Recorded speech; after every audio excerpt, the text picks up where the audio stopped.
Okay, I'm sitting with my friend Marie, and Marie she probably has the most interesting life of anyone I've ever met. And it would take hours to talk about her entire life. But we want to talk about one part of your life in particular, Marie, if we can. And that was your experiences growing up during World War II. Yes. Okay? Now, Marie, let's start with the basics. How old are you? Right now I'm 93. So you were born in 1928. 28. And in what country were you born? I was born in Antwerp, Belgium. Okay, in 1928. Now, what was your life like growing And I up? remember what happened because my mother kept on telling me stories. Uh-huh. She was very young when she married. She was 17 years old when she married, beaten up by her husband, and she left the apartment and took me along with her. How old were you do you remember how old you might have been? Yeah, I must have been 6 or 7 years old. Okay. Yeah, because I was smart enough to know that this was dangerous. It's good that you're going to do that because I've been wanting to write this. And I remember that she had a suitcase and put in a lot of stuff, clothing for me, for her, and then decided to go to Brussels, which is not very far from Antwerp, but it's a different city. Mm-hmm. So now she goes into the station and realizes, now there is a war, there was a war going Not on. yet. Not yet. We're Okay. in 1934 now. Oh, no. So that is very early. That is You're very right. early. So I'm confounding things now. So your mom took you to the train station? Yeah, my mom took me to the train station. Uh-huh. My father was following in at the taxi, Oh. and she yelled to my father, "Take a good look, you'll never see her again." I remember that. Mm-hmm. Wow. So That was you terrible. so you moved to Brussels. So we moved to Brussels, Is which this was you and your mom now? Huh? Just you and your mom? Just me and my Just the mom, two and of you. probably her boyfriend, Okay. or meeting a boyfriend there. Okay. My mother was not holy. So nor was I. So, I mean, my father wasn't either. So I mean, you are what you are. And Yes. if you're going to write, you have to be honest, right? Yeah, that's right. So I was very smart, and very. My mother put me in a. My mother and her boyfriend, Uncle George, earned his living, by the way, by playing the newspaper. Some games that make money. I don't know what it was. Some sport betting on something. Yeah. Now, How was your life in Brussels? Was it just pretty much grew up normal? no, wait a minute. I'm still in Antwerp here now. Oh, okay. In Antwerp, and then from Antwerp, You moved I on. You went were on to the train Brussels. to Brussels. Okay. in Brussels, they put me in a nunnery. Can you believe it? There, in a nunnery. Mm-hmm. And I was, my mother and her boyfriend, he was paying for un pensionnat, which is, un pensionnat means where the children stay overnight and they have a good education. That's why I have a good education. Ah. And I didn't speak a word of French. Oh, No, interesting. I only spoke Flemish Dutch. Mm-hmm. So she put me with a cousin who was like 17 years and I was much, much younger, maybe 7 or 8. She put me in that school where all the nuns wore white. I remember that. White clothes. Mm-hmm. And that little nun who was French and didn't speak a word of Dutch was assigned to look after me.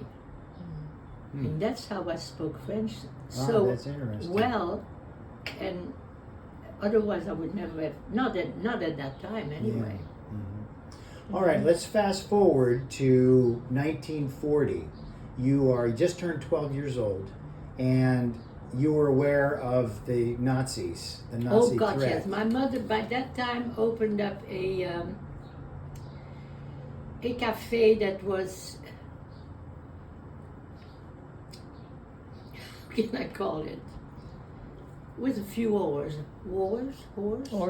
Okay, ladies of the evening. Ladies of the evening. Yeah. It was definitely, it was not called a cafe, it was called, what did they call those places? Where I was rotten spoiled by all these women. Mm-hmm. Because they liked me, you know, and they felt sorry for me probably. And yeah, and then she put me in that color, in Charleroi. It was Charleroi was the place. That's a coal mining place, Charleroi. And there was this very good boarding school, and she put me in there. Mm-hmm. So when she visited me with her boyfriend, my father visited with his girlfriend, and that did not go over well with the nuns that I was dealing with. So that's what I remember of that. Now, okay, so you were living in a boarding school for a while. Yeah, for a while. Was that where I learned to speak beautiful French? Okay, so now I happen to know, by the way, you were born on March the 15th. Yes. You were born on the Ides of March. Yes. The Nazis invaded Belgium on May the 10th. So that was a little bit after that. A little bit after your birth. Now, Yeah. where were you living at that time? Were you back with your mom at that time? Let me thinking. Yeah, I was. How old was I then? 12. 12. Yeah, I was. Oh yeah, I remember I was living with my mom in an apartment. She was a good mom. Don't get me wrong. Mm-hmm. She was a good mom. I was always put first, you know. So we were looking outside the windows, and I saw the pieces of shrapnel falling down, and she had to pull me back because, you know, they could kill you. Was there an announcement? Was there someone that came and said, the Nazis are coming? Oh yeah. Somebody came around with a big loudspeaker? Yeah, well, you got to know about it. That they were invading France first, right? Right, yeah. So we knew they were invading France and they were heading towards us. The problem, of course, is that the way to get to France is right through Belgium, of course. Yeah. And then they had to come to us Right. to reach the coast. That's right. Where they could go to England. Mm-hmm. Now I'm getting it together. Yeah. So when where you lived, you were in Brussels, so obviously. I was living in Antwerp first, then in Brussels. But at the time you were in Brussels. Right? Yeah. So and from Antwerp I remember practically nothing. do you so when Just the my day grandparents. when May the 10th came, did you actually see like tanks and troops rolling Oh my through God! Oh yeah. your city? Like I remember that there was still bombs exchanged between Belgium and England. There were still bombs being thrown around. Right. And I remember